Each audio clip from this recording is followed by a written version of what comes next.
Welcome back, Kings, to another great video. I'm your host on Raising Kings 876, back here again.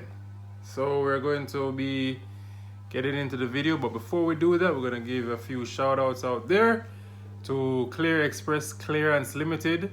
If you want goods shipped into the country of Jamaica from the United States, you can check them out on Instagram at Clear Express Clearance, or give them a call at 876-816-6308.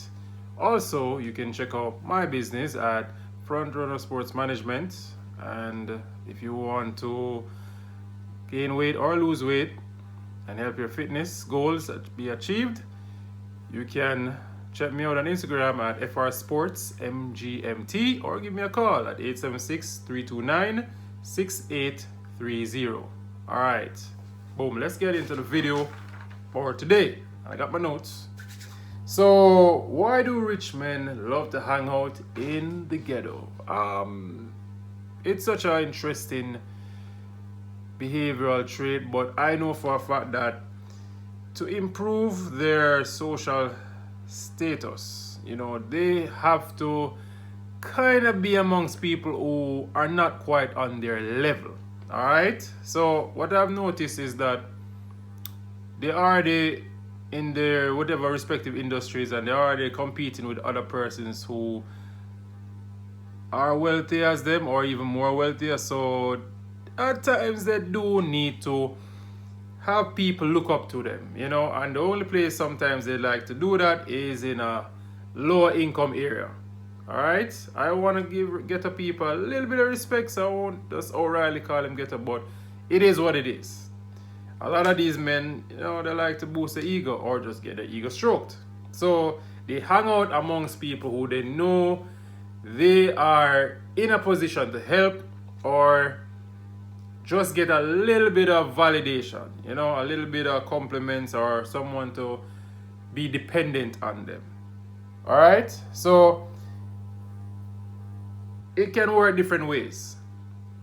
For some, they can get the ego boosted. For some, it can be a humbling experience, because I know of a few rich and wealthy persons today who are from the ghetto, and it's a humbling experience for them. They understand what they had to go through to get to the level they're at. So becoming a high value man allows them to see that, look, if they make the wrong move, it can all be taken away and they can end up right where they are. So I'm just grateful that I've met some of these men, and some of them are really outstanding kings. Like, they do have a lot of power, and they can actually cause an impact whichever location they are. All right, so one other thing that I learned was that,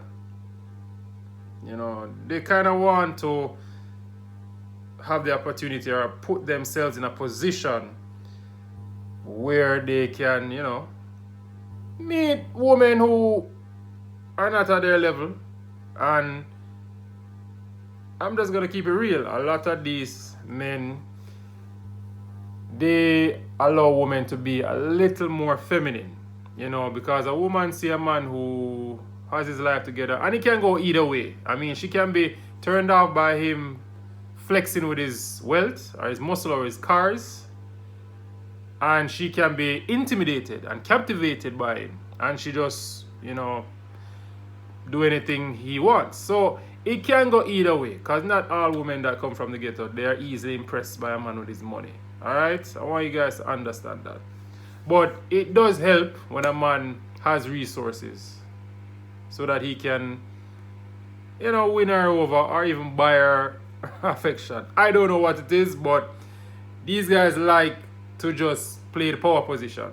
All right, next thing what I learned was that there are some things rich men can get away with.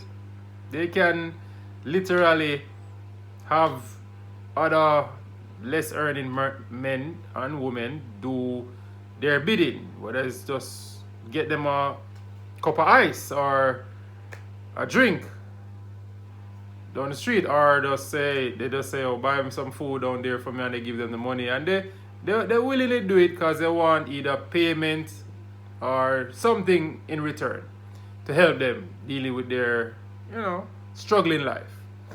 So I do see how rich men get away with certain things. But what I will say to kind of end this video off is just with great money comes great power, and with great power comes great responsibility. So some of these rich, wealthy men, they do know what they are doing, and they are careful, how they promote themselves and they flex. Like, I would use an example of that footballer that was born in Jamaica that plays for big club in England, Manchester City, Raheem Sterling.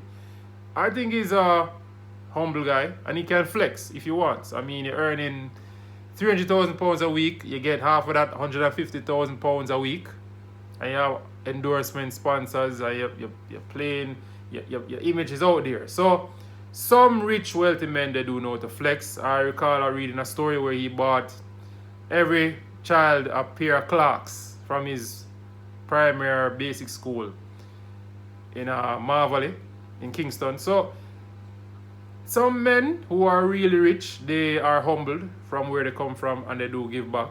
Some men is just to show the ego. So it goes different ways. So, I mean, you can post the comments, persons watching and listening to this video, and give me some feedback. But if you like the video, give me a thumbs up. If not, it's no big deal. We're just keeping this channel going and building up some topics for persons to talk about and jump on board.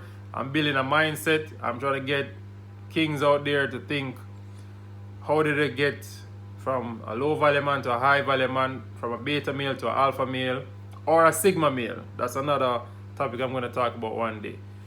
And we'll keep it real. Peace out.